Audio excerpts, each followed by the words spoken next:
Hello friends and my dear students, welcome to our channel. मैं राजेंद्र मंडलोई आपका हमारे channel पर स्वागत करता हूं। आज का हमारा वीडियो है क्लास 12th इंग्लिश फ्लेमिंगो में an elementary school classroom in a slum. इस पोएम के क्वेश्चन आंसर हम देखेंगे। पिछले वीडियोज़ यदि आपने नहीं देखे हैं तो उन वीडियोज़ को ज़रूर देखिएगा। मैंने प्लेलिस्ट बना दी है जिसमें चैप्टर वाइज आपको हिंदी एक्सप्लेनेशन मिलेगा और क्वेश्चन आंसर भी मिलेंगे। साथ ही आपके फ्रेंड्स, रिलेटिव, क्लासमेट्स के पास इन वीडियोस को शेयर ज़रूर कीजिएगा ताकि वह भी हमारे इस चैनल के माध्यम से अच्छे से तैयारी कर पाएँ। चलिए शुरुआत करते हैं। Think it out page number 93 पर क्वेश्चन दिया गया है, tick the item which best answer the following. मतलब एक क्वेश्चन के लिए ऑप्शन दिए गए हैं तो उसमें से जो सही आंसर होगा, जो सबसे अच्छा होगा, उस पर आपको टिक लगाना है। तो जैसे पहला है, the tall girl with her head weighed down means the girl. Question ये है कि एक लंबी लड़की जिसकी हाइट ज़्यादा है वह अपने सिर को झुकाकर बैठी हुई है। ठीक है, तो किस कारण से बैठी हुई है? ऑप्शन दिया गया है, इज़ इल एंड एग्जॉस्टेड। क्या वो बीमार और थकी हुई है? नेक्स्ट ऑप्शन इसमें दिया गया है, has her head bent with shame. Shame मतलब होता है शर्म या लज्जा, मतलब शर्म के कारण उसने अपना सिर झुकाया हुआ है। या फिर हैज़ अनटाइडी हेयर। अनटाइडी का अर्थ होता है गंदा। क्या अर्थ होता है? गंदा। क्या उसके बाल गंदे हैं, मैले हैं इसलिए? तो पोएम हमने अच्छे से पढ़ी हुई है और उसमें हमने पढ़ा है कि जो लड़की थी वो अपने सिर को झुकाकर इसलिए बैठी हुई थी क्योंकि वह बीमार थी और थकी हुई लग रही थी या थी। ठीक है, क्वेश्चन नंबर 2 की ओर चलें। The paper swimming boy with reds eyes means the boy is. Paper swimming boy मतलब पेपर की तरह दुबला पतला लड़का है ना। उसकी आंखें चूहे की आंखें जैसी बताई गई है। तो क्यों बताई गई है? ऑप्शन दिए गए हैं, sly and secretive, thin, hungry and weak, unpleasant look. तो अकॉर्डिंग टू द पोएम जो लड़का था वो दुबला पतला, थिन मतलब पतला होता है, हंग्री भूखा, वीक मतलब कमज़ोर है ना। तो इसलिए उसकी आंखों को रेड साइज़ बताया गया। रेड साइज़ मतलब जिसकी आंख में भूख दिखाई दे रही हो। क्वेश्चन नंबर नेक्स्ट की ओर चलें। The stunted unlucky air of twisted bones means the boy. देखिए, किसी भी क्वेश्चन को सबसे ज़रूरी बात यह है कि क्वेश्चन को आप समझें। जितना ज़्यादा आप क्वेश्चन का अर्थ निकालने की कोशिश करेंगे, उसको समझने की कोशिश करेंगे, क्वेश्चन आंसर बहुत ही आसानी से आप याद कर पाएंगे। देखिए यहाँ पर दिया गया, the stunted unlucky air of twisted bones means the boy. Stunted का अर्थ होता है अविकसित। क्या होता है? अविकसित है ना, शारीरिक रूप से। अनलकी मतलब दुर्भाग्यशाली। एयर, HEIR, एयर का अर्थ होता है उत्तराधिकारी।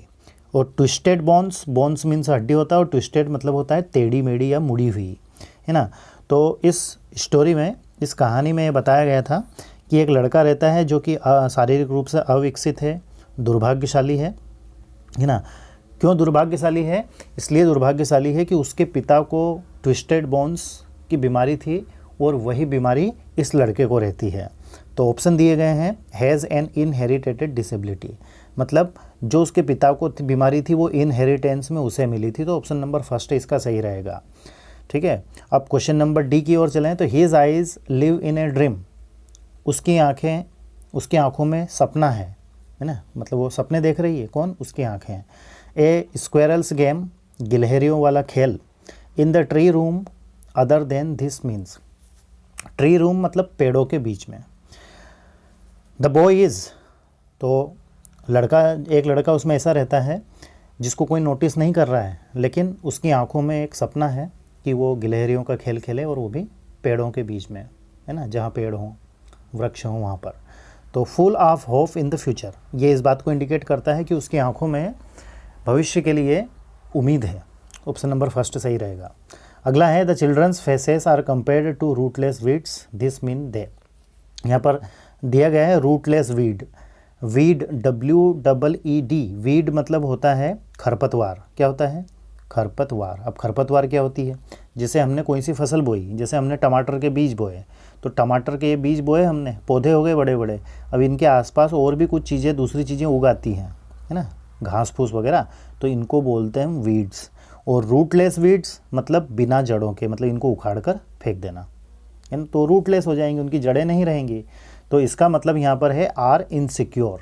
ठीक है, तो उन बच्चों के चेहरों की तुलना रूटलेस वीड्स से की गई थी, क्योंकि वो उनका भविष्य जो है वो इनसिक्योर था।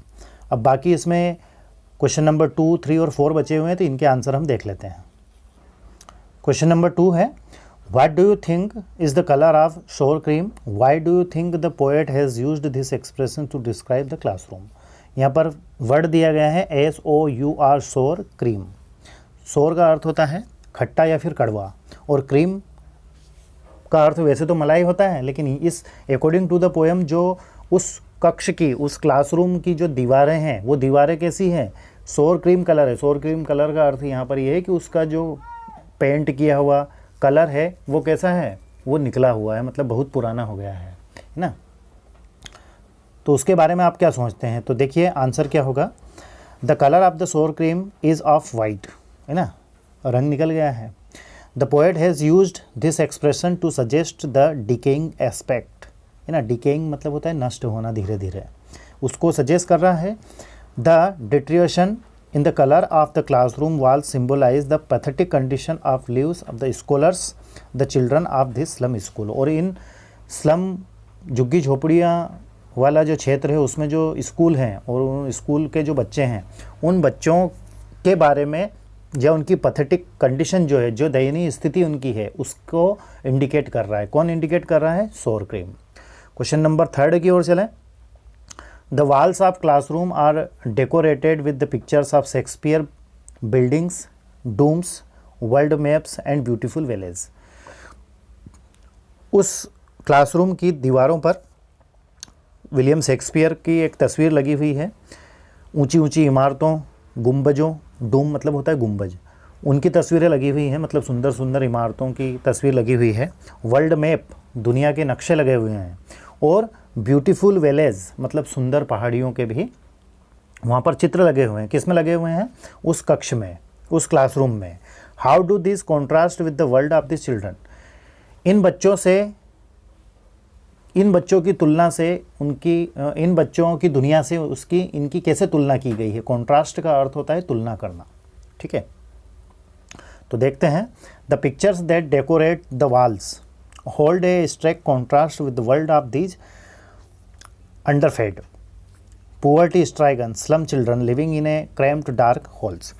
यहाँ पर जैसे दीवारों को सजाने के लिए, डेकोरेट मतलब होता है सजाना, इस कक्ष की, इस क्लासरूम की दीवारों को सजाने के लिए जिन जिन चीज़ों का भी इस्तेमाल किया गया है, वो उन पुअर स्ट्राइगन मतलब गरीबी से पीड़ित स्लम में रहने वाले बच्चों से इनकी तुलना की गई है।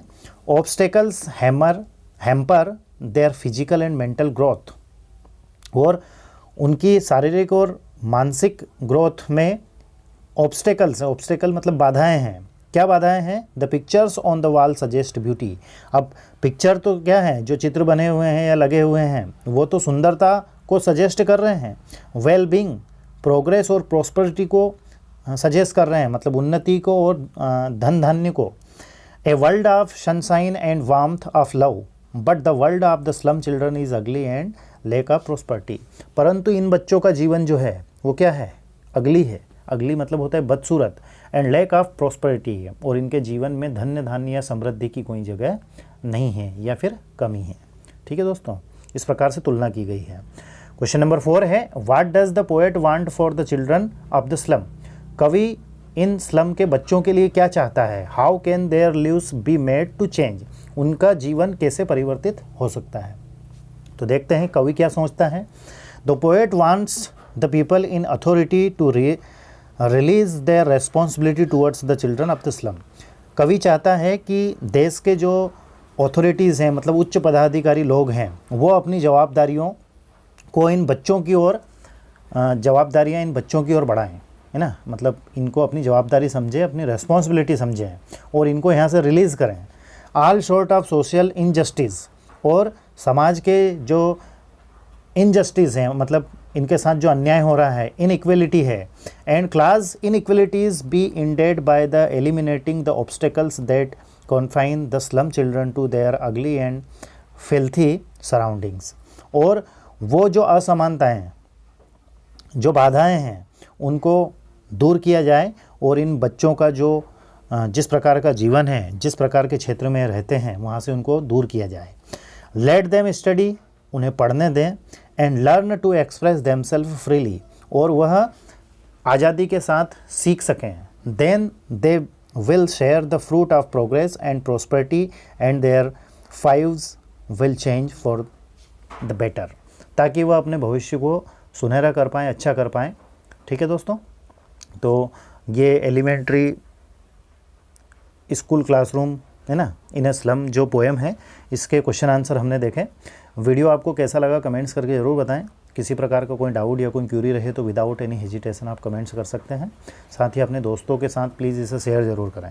पिछले वीडियोस नहीं देखे हैं तो उन वीडियोस को ज़रूर देखिएगा, मैंने प्लेलिस्ट बना दी है और उन वीडियोस की लिंक मैं डिस्क्रिप्शन में भी दे दूँगा। Thank you very much once again and please take care of your self.